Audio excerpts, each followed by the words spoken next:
অন্তরের মধ্যে তার ভয় ঢেলে দিলেন। কি ব্যাপারে যুবক, সারা জীবন তোমার জিন্দগিতে আমার অনুসরণে, আমার ইবাদত বন্দেগীতে কাটাইছো, আজকে তুমি একটা মহিলার জন্য আমাকে কিভাবে বলতে পারো এ মহিলা? লা ইলাহা ইল্লাল্লাহ, লা ইলাহা ইল্লাল্লাহ। বহু দূরে মদিনা, আমি কেমনে যাব জানি না। দয়া করো দয়ার আল্লাহ, দয়া করো মায়ার আল্লাহ, পুরাও মনের বাসনা। লা ইলাহা ইল্লাল্লাহ, লা ইলাহা ইল্লাল্লাহ, লা ইলাহা ইল্লাল্লাহ, লা ইলাহা ইল্লাল্লাহ, লা ইলাহা ইল্লাল্লাহু মুহাম্মাদুর রাসূলুল্লাহ সাল্লাল্লাহু আলাইহি ওয়াসাল্লাম। চারগ্রাম মদুরাপুর আশরাফুল উলুম হাফিজিয়া মাদ্রাসার ৬৬তম বার্ষিক ওয়াজ মাহফিল আয়োজিত আজকের এই উপস্থিত সম্মানিত মুরব্বিয়ানে কেরাম এবং সমবয়সী তালেবে ইলম ভাইরা, স্নেহের ছোট ভাইরা, পর্দার অন্তরালে অবস্থানরত শ্রদ্ধেয় সম্মানিতা মা ও বোনেরা, সর্বপ্রথম আমরা আল্লাহ পাক রব্বুল আলামিনের শুকরিয়া আদায় করি, যে মহান রব্বুল আলামিন আমাদেরকে এই গভীর রাত্রে একটি দ্বীনি মজলিসে, জান্নাতি বাগানে আসার বসার, কিছু কথা বলার, কিছু কথা শোনার জন্য যে রব্বুল আলামিন আমাদেরকে তৌফিক দিয়েছেন, আমরা ওই মালিকের দরবারে মন থেকে জোরে আওয়াজ দিয়ে আল্লাহ পাকের শুকরিয়া আদায় করি। সবাই বলি আলহামদুলিল্লাহ। মেরে মুহতারাম হাজিরিন, পৃথিবীতে আল্লাহ মানুষ বানিয়েছেন একটা উদ্দেশ্য নিয়ে। মানুষ যেভাবে বিদেশে যায় একটা উদ্দেশ্য নিয়ে, যে সে টাকা রোজগার করবে, বাড়িতে পাঠাবে, এই টাকা পয়সা দিয়ে তার দেশের মধ্যে ঘর বাড়ি জায়গা জমি কিনবে, তারপরে দেশে ফিরে এসে আরাম আয়েশে জীবন যাপন করবে। ঠিক তেমনি ভাবে আল্লাহ পাক রব্বুল আলামিন আমাদেরকে এই দুনিয়াতে পাঠিয়েছেন তার ইবাদত বন্দেগী করে, আখিরাতের সামান জোগাড় করে পরপারে রওনা দেওয়ার জন্য, যাতে এই দুনিয়াতে আমরা নেক আমল করে, নেক কাজ করে, আল্লাহকে রাজি খুশি করে পরকালে যাওয়ার পর পরকালে যাওয়ার পর যেন আল্লাহ পাক রব্বুল আলামিন আমাদেরকে একটা উত্তম জাযা দান করেন। এই জন্য আল্লাহ পাক আমাদেরকে পৃথিবীতে পাঠিয়েছেন। যেমন আল্লাহ পাক কোরআনের মধ্যে এক আয়াতের মধ্যে বলেন, ওয়ামা খালাকাতুল জিন্না ওয়াল ইনসা ইল্লা লিয়াবুদুন।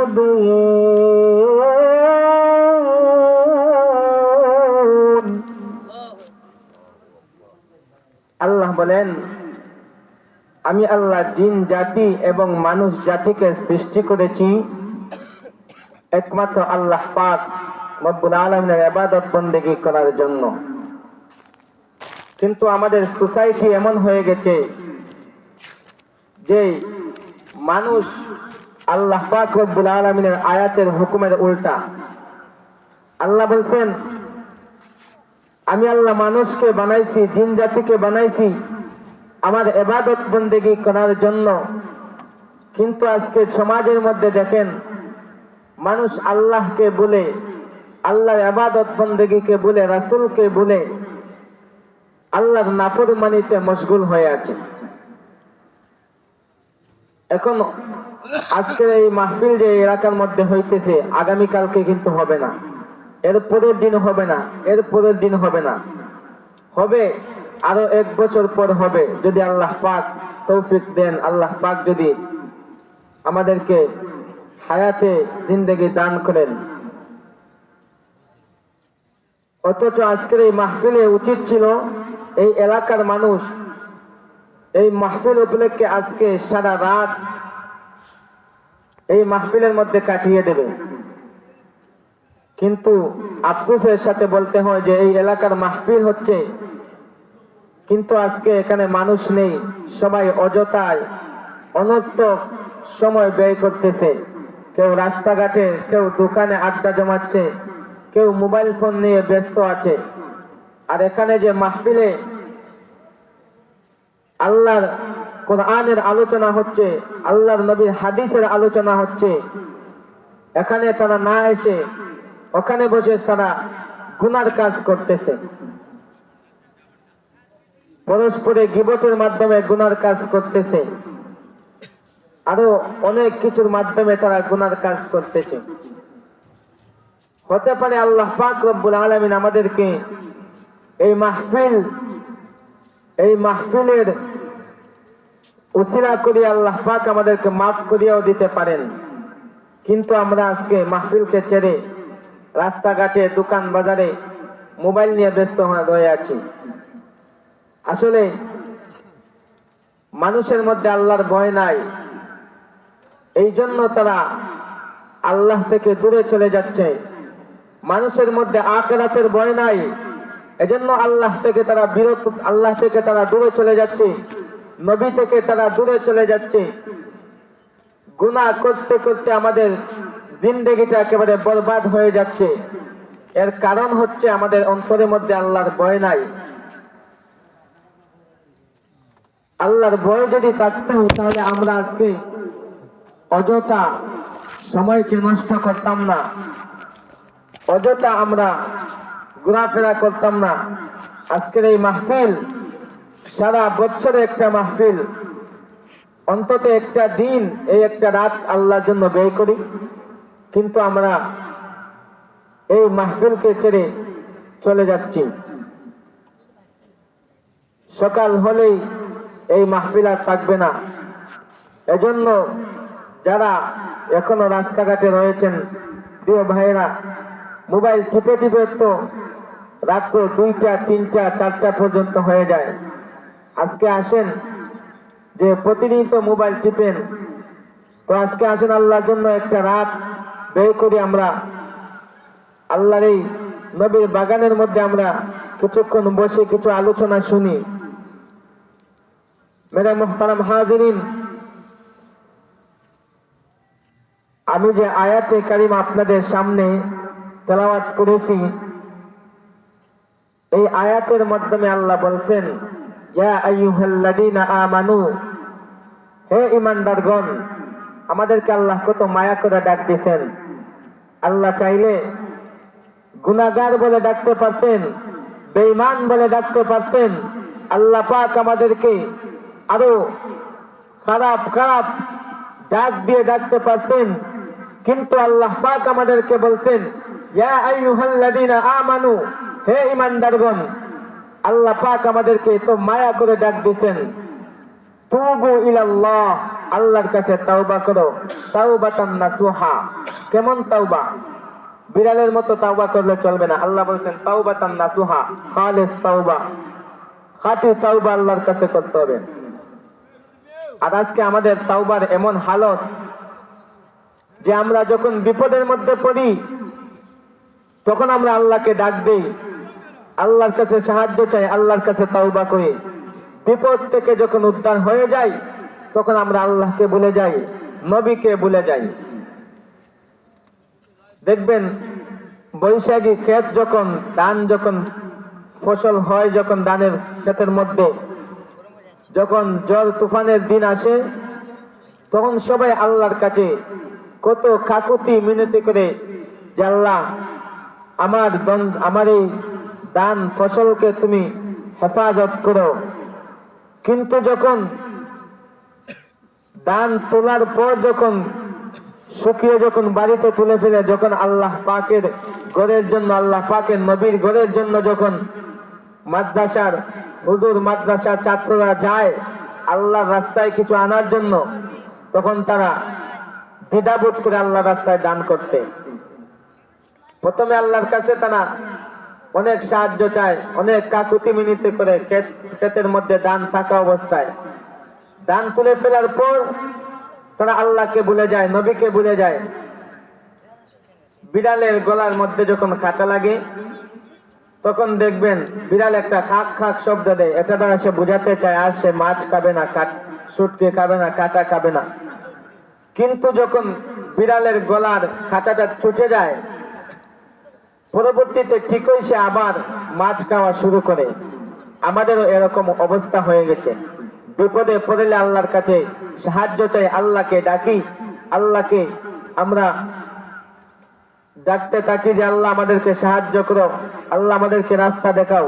বিপদ থেকে উদ্ধার হয়ে গেলেই আমরা আল্লাহকে ভুলে যাই। এজন্য মুসলমান, আল্লাহ আমাদের জন্য রাস্তা পদ্ধতি বলে দিয়েছেন, কিভাবে আল্লাহর কাছ থেকে আমরা মাফ চাইবো। সারা জিন্দগিটা আমরা গুনায় লিপ্ত হয়ে জিন্দগিটা বরবাদ করে ফেলেছি।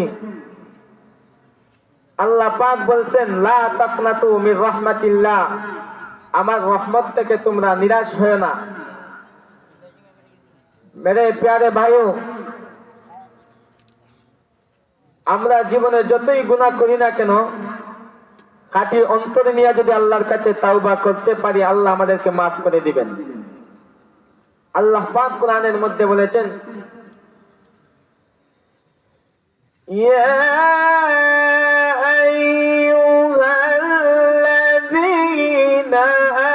আমানু তুবু ইলাল্লাহি তাওবাতান নাসুহা।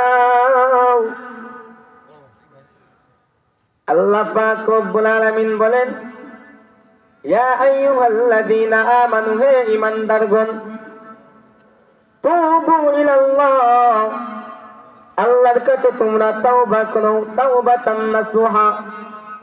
কেমন তাওবা? খাঁটি তাওবা আল্লাহ পাকের কাছে করতে হবে।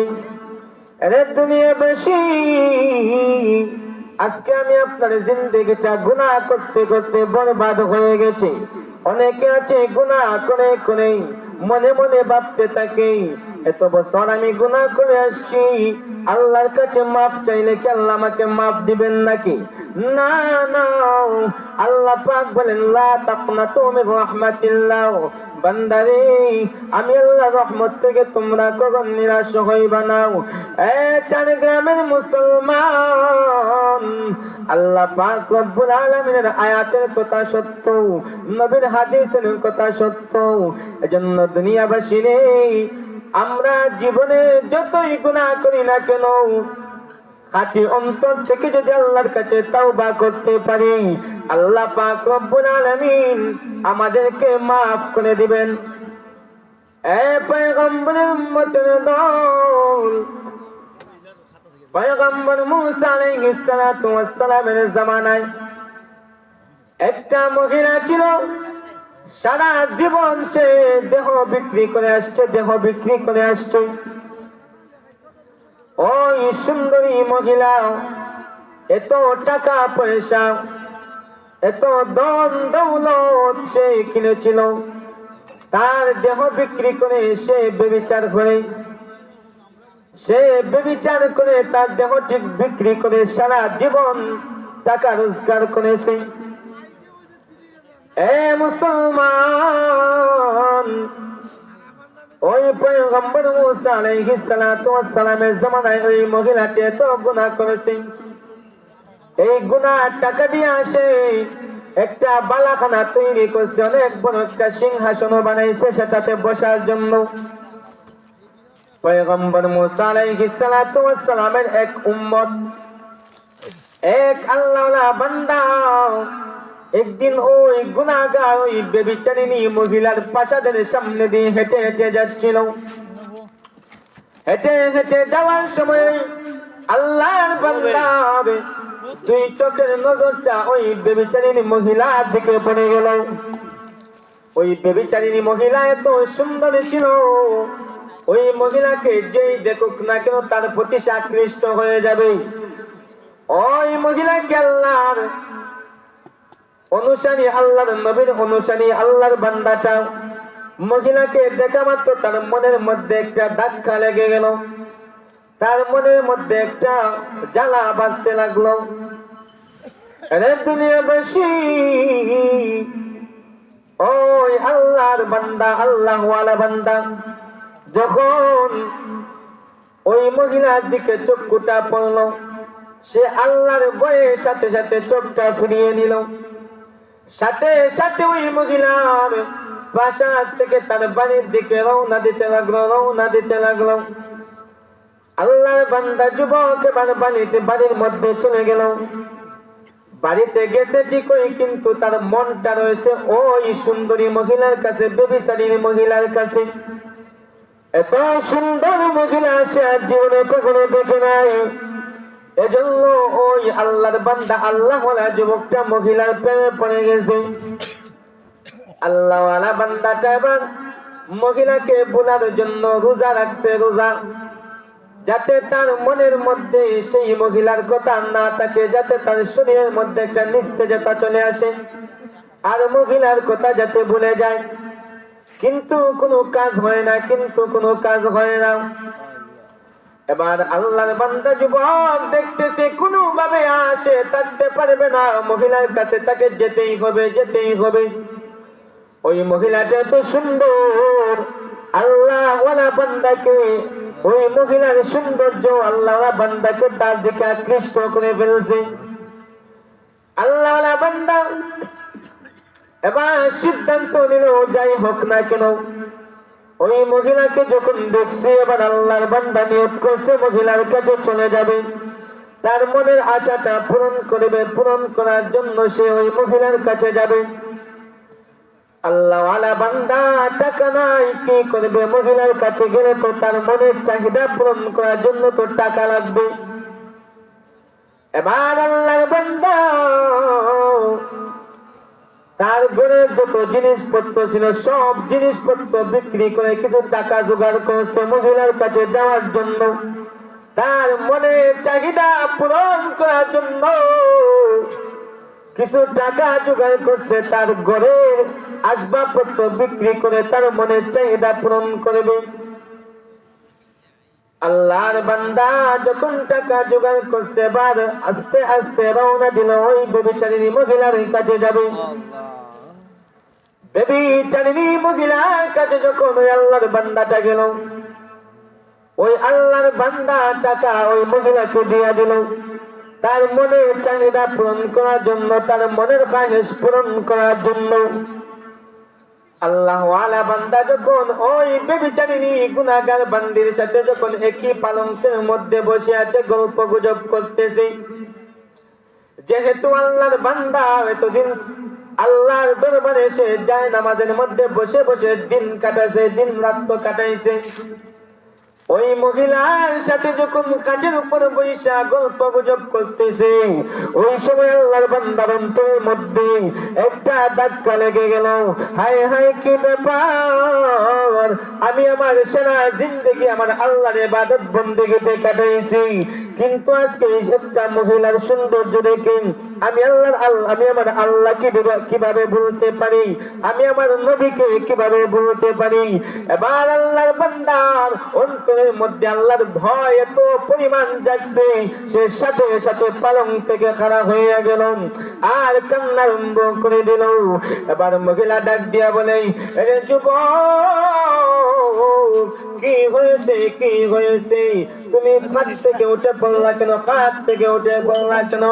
এবার আল্লাহর বান্দা বলতেছে, রে বেবিচারিণী, আমি সারা জীবন আমার আল্লাহর দরবারে কান্নাকাটি করে আসছি, যাই নামাজে বসে বসে আল্লাহর ইবাদত বন্দেগি করে আসতেছি। আজকে তোমার সৌন্দর্য আমাকে পাগল করে তোমার কাছে নিয়ে আসছে গুনাহ করার জন্য। কিন্তু জানো নি মহিলা, আমার অন্তরের মধ্যে এখন আল্লাহর ভয়টা ঢুকে গেছে। আমি যখন তোমার সাথে এই গল্প গুজবে আমি যখন মত্ত হয়ে গেছি, ওই সময় আল্লাহ আমার অন্তরের মধ্যে তার ভয়, আমার পক্ষে তোমার সাথে এই কাজ করা, এই কাজ করা আমার মনের খায়েশ পূরণ করা কোনোভাবেই সম্ভব হবে না। এবার আল্লাহর বান্দি ওই গুনাহগার ব্যভিচারিণী মহিলাকে আল্লাহর বান্দা যুবক বিদায় নিয়ে চলে গেল, কান্নাকাটি করতে করতে চলে গেল বাড়িতে। ওই যুবকের এরকম অবস্থা দেখে ওই ব্যভিচারিণী মহিলার অন্তরের মধ্যে একটা পরিবর্তন চলে আসতে লাগলো। কি ব্যাপার, এই সামান্য একটা গল্প গুজবের কারণে যদি ওই আল্লাহর বান্দার অন্তরের মধ্যে এতটুকু পরিমাণ ভয় জাগতে পারে, আমি আমার সারা জিন্দেগি আমি আল্লাহ নাফরমানিতে কাটাইতেছি, আমার দেহ বিক্রি করে আসতেছি, পরপুরুষের সাথে মেলামেশা করতেছি, তাহলে আমি ব্যভিচারিণী গুনাহগার মহিলার কতটুকু ভয় জাগা দরকার?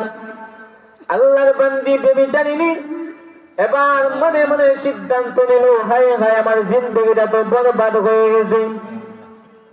আল্লাহর বান্দা যদি কোনো খারাপ কাজ না করে তার অন্তরের মধ্যে এতটুকু ভয় জাগতে পারে, আর আমি মহিলা সারা জীবন তো আমার জীবনটা গুনার মধ্যে কাটাইছি, তাইলে আমার কেমন পরিমাণ ভয় জাগা দরকার? এবার ওই মহিলার মধ্যে একটা আল্লাহর হেদায়েতের আলো আস্তে আস্তে ঢুকতে লাগলো।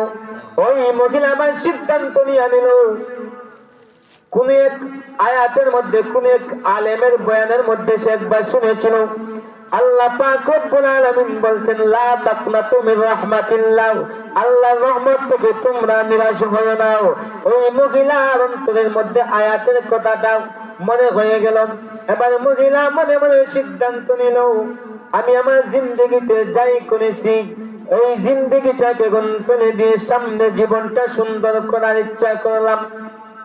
আল্লাহর বান্দা পয়গম্বর মুসা আলাইহিস সালাতু ওয়াস সালামের জামানায় ওই মহিলাটি আল্লাহর বান্দি ব্যভিচারিণী মনে মনে ভাবলো, আমি এবার পয়গম্বর মুসা আলাইহিস সালাতু ওয়াস সালামের দরবারে যাইয়া আমি আমার তওবার একটা উসিলা বের করব, যাতে আল্লাহ আমাকে মাফ করে দেন। এবার ওই মহিলা মনে মনে সিদ্ধান্ত নিল, সে আল্লাহর নবী মুসার কাছে যাবে, যাইয়া তওবার ব্যবস্থা করবে।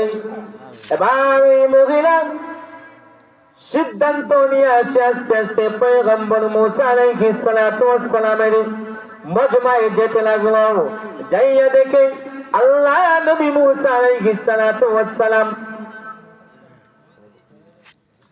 আল্লাহ নবী মুসা আলাইহিস সালাতু ওয়াস সালাম লোকজনকে দিনের দিকে আহ্বান করছেন, দিনের আলোচনা করছেন মানুষদের সাথে। আল্লাহর এই ব্যভিচারিণী মহিলা একটা লোককে ডাইকাইনা বলে, ও ভাই, আল্লাহ নবী পয়গম্বর মুসাকে একটু বলেন না, আমি তার সাথে একটু সাক্ষাৎ করব। এবার ওই মহিলা ভাইকে ডাক দিয়া বলে, ও ভাই, যাও পয়গম্বর মুসাকে বলে আমি তার সাথে দেখা করতে আসছি, আমার নামটা বলবেন পয়গম্বর মুসা আলাইহিস সালামকে। এবার ওই ভাইটা, ওই লোকটা পয়গম্বর মুসা আলাইহিস সালাতু ওয়াস সালামের দরবারে যাইয়া বলতে লাগলো, হে পয়গম্বর মুসা, আপনার দরবারে ওই একজন ব্যভিচারিণী মহিলা আসছে, যে সারা মহল্লার মধ্যে ব্যভিচার করে বেড়ায়, ওই মহিলা নাকি আপনার সাথে সাক্ষাৎ করবে।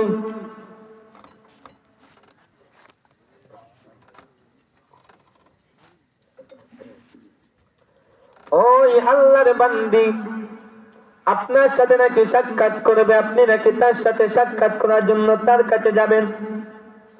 আল্লাহ পয়গম্বর মুসা আলাইহিস সালাতু ওয়াস সালাম ওই লোকটিকে জানাইয়া দিলেন, না না, ওই গুনাহগার মহিলার সাথে আমি কখনো সাক্ষাৎ করতে পারবো না, তুমি যাইয়া ওই মহিলাকে এখান থেকে তাড়াইয়া দাও।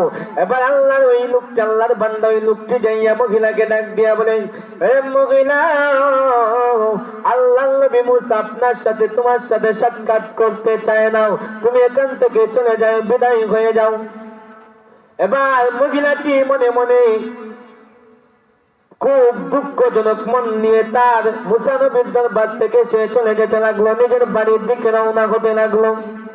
মহিলাটি মনে মনে এবার ভাবতে লাগলো, এতদিন আল্লাহ আমার উপর নারাজ ছিলেন, এখন জমানার পয়গম্বর মুসা আলাইহিস সালাতু ওয়াস সালাম দেখা যায় আমার প্রতি রাগান্বিত হয়ে আছেন, আমার তওবার ব্যবস্থা করতে চান না।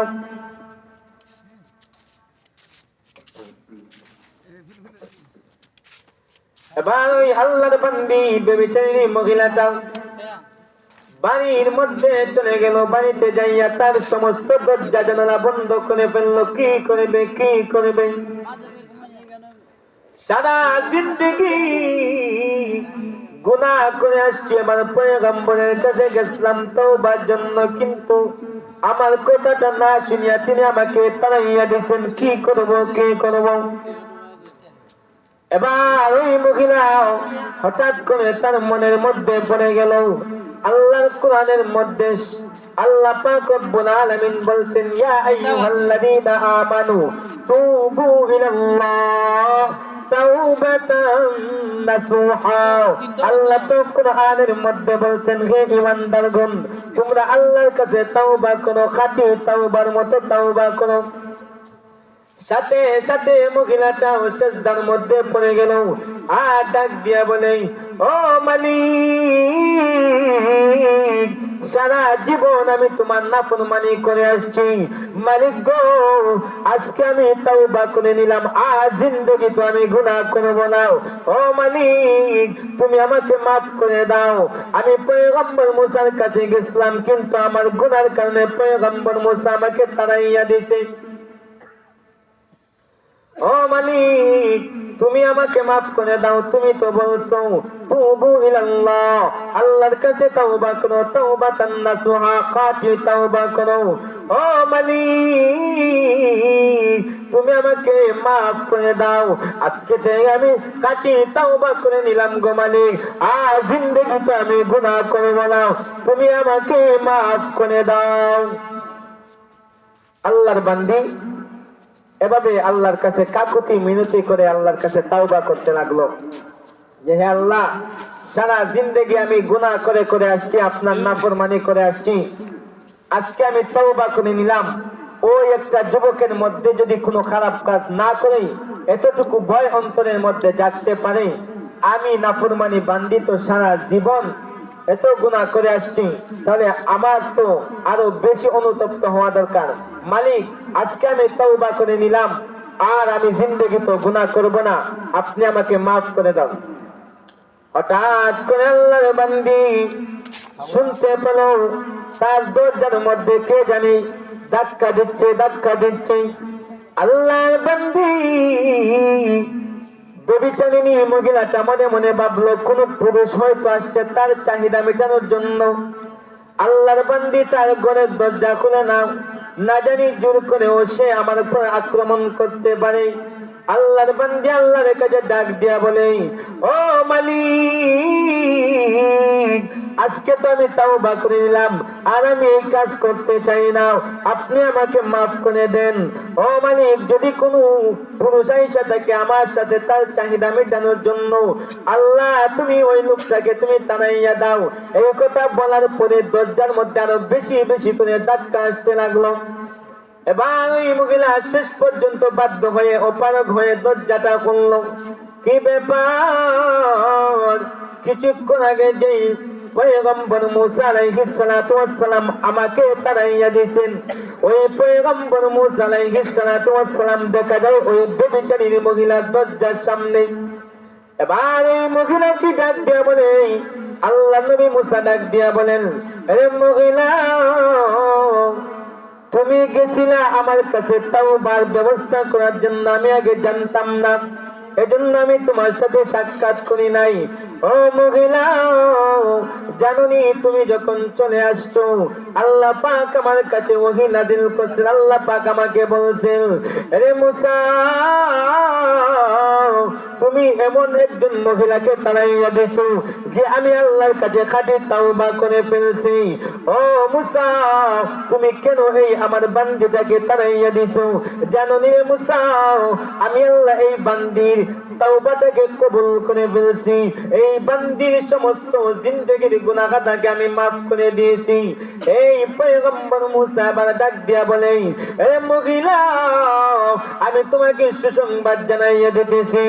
আল্লাহ পাক রব্বুল আলামিন বলে দিয়েছেন, সারা জিন্দেগি তুমি গুনাহ করে আসছো, কিন্তু আজকে যে তুমি তোমার গুনার উপর অনুতপ্ত হয়ে আল্লাহর কাছে খাঁটি তাওবা যেমন করছো, এমন তাওবা তুমি করছো। আল্লাহ পাক রব্বুল আলামিন বলছেন, হে মহিলা, আমি আল্লাহ তোমাকে সমস্ত জিন্দেগির গুনাহটাকে মাফ করে দিয়েছি। এবার ওই মহিলাকে আল্লাহর নবী সংবাদটা জানাইয়া চলে গেলেন। এবার মহিলা আবার সিজদার মধ্যে পড়ে ডাক দিয়া বলে, ও মালিক, আমি আজকে মাত্র আপনার কাছে তাওবা করছি, আর আপনি আমাকে আজকের মধ্যে আমাকে মাফ করে দিয়েছেন। মালিক, তোমার মতো কেউ দয়াবান হতে পারে না, তোমার মতো কেউ মায়াবান হতে পারে না, তোমার মতো কেউ ক্ষমাশীল হতে পারে না। এবার মহিলা আল্লাহ শুকরিয়া আদায় করতে লাগলো। শেষে আল্লাহর মহিলা, আল্লাহর বান্দি মহিলাটা মনে মনে সিদ্ধান্ত নিল সে এই এলাকা ছেড়ে চলে যাবে। যদি সেই এলাকার মধ্যে থাকে তাহলে অনেক পুরুষ তার চাহিদা মেটানোর জন্য আবার তার কাজে আসতে পারে। এবার আল্লাহর বান্দি মহিলা তার এই রাজপ্রাসাদ, তার সিংহাসনটি ছেড়ে একজন সাধারণ নারীর মতো একটা বুরকা পরিয়া হিজাব করিয়া ঘর থেকে বার হয়েছে। আর মনে মনে সিদ্ধান্ত নিয়েছে সে ওই আল্লাহর বান্দার কাছে যাবে যে আল্লাহর বান্দা তার কাছে আসছিল তার চাহিদা মেটানোর জন্য, কিন্তু সে তার আল্লাহর ভয়ের কারণে সে কাজ করেনি। এবার ওই মহিলাটা মনে মনে ভাবছে যে আল্লাহর বান্দার কারণে আমার হেদায়েত আসছে, আমি মহিলা হই আল্লাহর বান্দার কাছে যাব, যাতে আল্লাহর বান্দার খেদমতে আমার জিন্দেগিটা কাটাইতে পারি। হতে পারে খেদমতের উসিলা করে উনি আমাকে স্ত্রীর মর্যাদাও দিতে পারে। এবার মহিলা আস্তে আস্তে ওই আল্লাহর বান্দার বাড়ি খোঁজ করতে লাগলো। খোঁজ করতে করতে শেষ পর্যায়ে আল্লাহ ওয়ালা বান্দার বাড়ির ঠিকানাটা খোঁজ করে বাড়ির ভিতরের মধ্যে ঢুকে গেল। এবার মহিলা গিয়া দেখে তার পরিবারের লোকেরা বসে আছে, তার পরিবারের